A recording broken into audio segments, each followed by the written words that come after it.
At one point, Alexandre Pato had the potential to become one of the greatest forwards in Brazilian footballing history.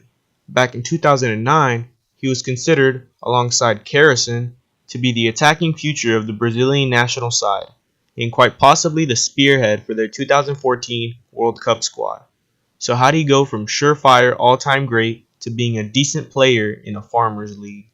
What is up, dudes? Today we're going to be looking at the massively disappointing career of Alexander Rodrigues da Silva, more commonly known as Alexandre Pato. Pato is not actually his last name, it's just a nickname that he adopted after the city he was born in. It roughly translates to Alex the Duck in English. He started by playing indoor football in his hometown at the age of 3. Soon his ability became known to all around the southern Brazilian state of Paraná for being a skillful and talented goal scorer, and after being praised by many of his managers, the teenager went to Porto Alegre, Rio Grande do Sul to try out for Grêmio. He was turned away by Grêmio, the club whom he had supported since he was little, but local rivals, Internacional, convinced him to play for them. Despite the two clubs being bitter enemies, Pato's parents convinced their youngster to switch his allegiances. In 2000, when Pato was just 10 years old, X-rays from a broken arm revealed that he had a tumor in his arm. The doctors realized that the tumor would quickly become cancerous if not removed. Pato's family could not afford the surgery to remove the tumor, but the doctor, Paulo Roberto Musi, was a family friend and he completed the operation for free. In 2001, at the age of 11, he moved to Inter's youth housing and started sharing with 83 other teenagers that, much like him, wanted to make a name for themselves in the Internacional first team.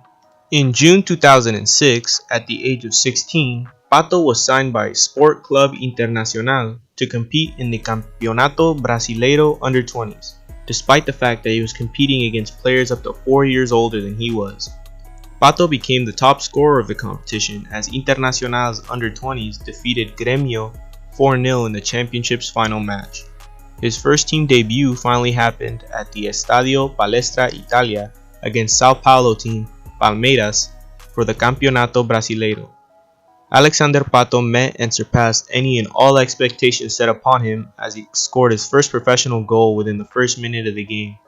The rest of the match was spent dribbling and confusing defenders as he made 2 assists and almost scored another himself to help Internacional destroy Palmeiras 4-1. He was subbed off in the 77th minute. He was included in the Internacional squad that won the 2006 FIFA Club World Cup, his first piece of silverware. During this event, Pato broke Pele's long-standing record as he became the youngest ever player to score in a FIFA-organized competition at the age of 17 years and 102 days old against African club champions Al Ahly. Pele was 17 years and 239 days old when he scored against Wales in the 1958 FIFA World Cup. Keeping up his promising play, Pato debuted in the Campeonato Gaucho on February 24th against Veranópolis and scored a goal in the 2-1 victory. He also debuted in the Copa Libertadores on February 28th against Emelec of Ecuador and scored once in the 3-0 demolition. The biggest highlight of his time with Internacional was during the Recopa Sudamericana as he helped Inter win their first ever title of that competition. In the away leg against Pachuca of Mexico, he scored 1 goal in the 2-1 defeat, but on the return game on June 7th, and with more than 51,000 Colorados present, Pato had a great performance as he scored once to lead his team to their 3rd international title. At this point, European clubs were falling over each other trying to sign Pato. Real Madrid, Chelsea, and Inter Milan all tried their best to capture his signature. However, European champions AC Milan of the Italian Serie A officially confirmed the signing of Pato on August 2, 2007 for a fee of about 24 million euros. Due to FIFA regulations regarding non-EU minors, Pato was unable to play official matches for Milan until January 3, 2008 when the Italian transfer window and registration reopened. Pato scored his first Milan goal on his Serie A debut against Napoli in a 5-2 home victory on January 13, 2008. He scored his first brace for Milan in a 2-0 victory over Genoa at the San Siro on January 27th, and he finished the 2007-8 season with 9 goals in 20 appearances. After gaining prominence at club level, Pato was called up for the youth teams of Brazil. He helped Brazil win the 2007 South American Youth Championship, which qualified the country for the 2007 FIFA Under-20 World Cup, and he was selected by Brazil coach Dunga for the 2008 Summer Olympics. He scored his first goal for the senior Brazilian team on his debut against Sweden at the Emirates Stadium on March 26, 2008, beating Pele's record of scoring a goal within seconds of his full international debut. On February 26, 2008, Pato scored his 12th goal of the season against Werder Bremen in the UEFA Cup, a game which Milan drew 2-2, but with this were knocked out of the competition on the away goals rule. Pato finished the 2008-09 season as Milan's top goal scorer with 18 goals. On August 22, 2009, in the first Serie A match of the 2009-10 season, Pato scored a goal in each half of the 2-1 win against Siena. Around 2 months later, on October 21, 2009, during match day 3 of the Champions League's group stage, Pato scored 2 second-half goals in a 3-2 win against Real Madrid at the Santiago Bernabeu Stadium. On January 18, 2010, Pato was awarded the 2009 Serie A Young Footballer of the Year award at the Oscar del Casillo ceremony, becoming the first ever Brazilian to be awarded the title. On February 28th, he scored a brace in the first half at the San Siro, helping Milan beat Atalanta 3-1, but coming off halfway through the second half due to an injury. This forced him to miss 2 crucial trips to Roma and Manchester United, and in an unfortunate conclusion to his season, he injured the same muscle again shortly after returning and was forced to miss the rest of the season, playing only 20 games due to constant injuries. From this point on, injuries began to derail Pato's career. He took part at the 2009 Confederations Cup in South Africa, where he only played in the first round match against Egypt. However, he was not called up by Dunga to play in the 2010 World Cup. Pato then became a regular under new coach Mano Menezes, wearing the number 9 jersey. He scored his second goal in Brazil's 3-0 victory against Iran on October 7, 2010. Pato's success in the Brazilian national team continued as he again scored in a friendly match against Ukraine, where they won 2-0. In the first match of the following season against Lecce, he scored 2 goals in Milan's 4-0 win. However, he found himself on the treatment table after only his second match, which ruled him out for the next 3 matches. After a string of great performances, Pato injured his hamstring for the 3rd time in less than a year, this time ruling him out for 6 weeks. On September 13, 2011, in a Champions League group stage match against Barcelona, Pato scored the 5th fastest goal in the competition's history, only 24 seconds after kickoff. Later that month, he suffered a thigh injury during a 1-1 draw with Udinese. In January 2012, Pato was on the brink of moving the French Ligue 1 side Paris Saint-Germain. This move would have given Milan the opportunity to make a bid for Manchester City's Carlos Tevez. On the 12th of January, however, Pato refused the transfer, citing his commitment to the Rossoneri. During the Coppa Italia round of 16 victory over Novara, Pato picked up a muscle strain in his thigh, and tests revealed an injury of his biceps femoris of his left thigh, resulting in him missing the remainder of the season. Pato participated in the 2011 Copa America and scored a brace in the group stage against Ecuador. Before the start of the new season, Pato switched to the squad number 9 as Filippo Inzaghi had retired at the end of the 2011-12 season. In the 3rd training session of the season, he injured his thigh and was kept out for the first 6 weeks of the new season. Pato scored his first goal of the season with a header in a 1-1 draw against Malaga, and he scored for the last time for Milan in the Champions League against Anderlecht on November 21, 2012. Pato was named to the Brazil Olympic football team for the London 2012 Olympics. He scored his nation's opening goal against Belarus at Old Trafford from a header, as Brazil came from behind to win the match 3-1. On August 15, 2012, Pato scored twice as Brazil beat Sweden 3-0 in his final international match. He entered in the 76th minute and scored on a header in the 85th. He converted a penalty kick 2 minutes later after a foul by Pontus Wernbloom. On January 3, 2013, Pato signed for Sport Club Corinthians Paulista for a fee of €15 million on a 4-year deal. His debut for the club occurred against Oeste, with Pato scoring on his first touch of the ball after a pass by Paulinho, somehow maintaining his reputation of always scoring in debut matches.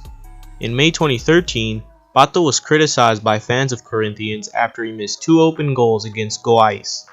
The forward was defended by his coach, Tite, and according to the manager, this pressure comes from his high transfer fee. But football is not only about money. If it was just about money, we would not have won the Libertadores last year. On June 6th, after Corinthians lost to Cruzeiro 1-0, Pato was criticized again by Fiel, the largest Corinthian supporters club. The former Milanista missed 4 goal chances and was once again defended by Tite. According to the coach, he's improved in precision. I asked for this after the game against Ponte Preta. Target for goal. Considering he shot in the direction of the goal and the rival goalkeeper had a good game, the coach is going to award recognition. I always look at the other side. It is necessary to recognize that Fabio had a very happy game. It was his merit. If Pato had missed, I would ask him to improve, but today was Fabio's merit. On October 24th, Pato missed the final penalty in a penalty shootout against Grêmio that saw his Corinthians team knocked out of the Copa do Brasil. He attempted a panenka chip down the middle but got no power behind the shot, and it was easily caught by Grêmio goalkeeper and former Milan teammate Dida. On February 5, 2014, Pato moved to Sao Paulo in exchange for Jadson moving to Corinthians. While Jadson moved to Corinthians permanently, Pato was only on loan until December 2015, during which time half of his salary, about $400,000, would continue to be paid by Corinthians. According to Pato's agent, Guilmar Veloz, he left Corinthians because Mano Menezes, the new coach of the club, contrary to Tite, his predecessor, did not want Pato at the club. Menezes preferred a midfielder, therefore Jadson, who was sitting on the bench at Sao Paulo, was brought in. On April 10, 2014, in his second game for Sao Paulo, Pato scored his first goal for this new club, against Centro Sportivo Alagoana, finally breaking his long streak of always scoring in debut games. Without any transfer offers, Pato returned to Corinthians after his loan ended. On January 26, 2016, Pato flew to London to undergo a medical at English Premier League side Chelsea. 3 days later, Chelsea announced the signing of Pato on loan from the Brazilian club until the end of the 2015-16 season. Upon signing, Pato said, "I am so happy to sign for Chelsea. It is a dream for me. I am looking forward to meeting and getting to know my new teammates and cannot wait to play." On April 2nd, he made his debut away to Aston Villa as a 23rd minute substitute for the injured Loic Remy. In first half added time, he won a penalty when fouled by Ali Sissoko and converted it past Brad Guzan for the second goal of a 4-0 win. He became the 6th Brazilian to score on his Premier League debut, with teammate Willian among the others. His agent claimed that Pato was keen to make the move permanent and that he enjoyed his life in London, but after a season with only 2 appearances, Chelsea decided not to sign Pato and he returned to Corinthians. On July 26, 2016, Corinthians confirmed the transfer of Pato to La Liga club Villarreal for a transfer fee of only €3 million. He scored on his club debut in a 2-1 home defeat to Monaco in a Champions League playoff match on August 17th. In the club's opening UEFA Europa League group match of the season on September 15th, Pato scored and assisted a goal as Villarreal came from behind to defeat Zurich 2-1 at home. On January 30th, 2017, Pato was transferred to Chinese club Tianjin Quanjin for a £15.5 million transfer fee to play under Italian coach Fabio Cannavaro. On March 4th, 2017, Pato made his debut for Quanjin in a 2-0 loss to Guangzhou RNF, where he missed several chances for the newly promoted side. A week later, he missed an 88th minute penalty kick in a 1-1 draw with Shanghai Greenland Shenhua, denying Quanjin its first ever Chinese Super League win. Pato was once considered to be one of the world's most promising young footballing stars. His former managers Dunga and Carlos Ancelotti likened his ability to that of other legendary Brazilian attacking players such as Careca, Kaká, Romario, and Ronaldo.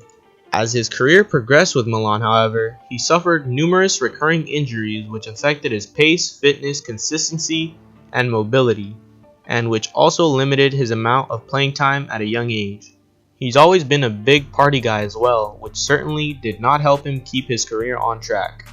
He was once seen as having the potential to become a world-class player, however, that is clearly not panned out. The closest comparison I can give to what some thought he would become is Eden Hazard, since they're both known for their pace coupled with finishing and an inability to be dispossessed. At the recording of this video, Pato was still only 29 years old, so I highly doubt he has any chance of turning his career around. He will forever be remembered as just another pick on all top 10 lists of failed wonder kids. Thank you guys so much for watching this video. Go ahead and leave any constructive criticism in the comment section below, and other than that, I'll see you in the next one.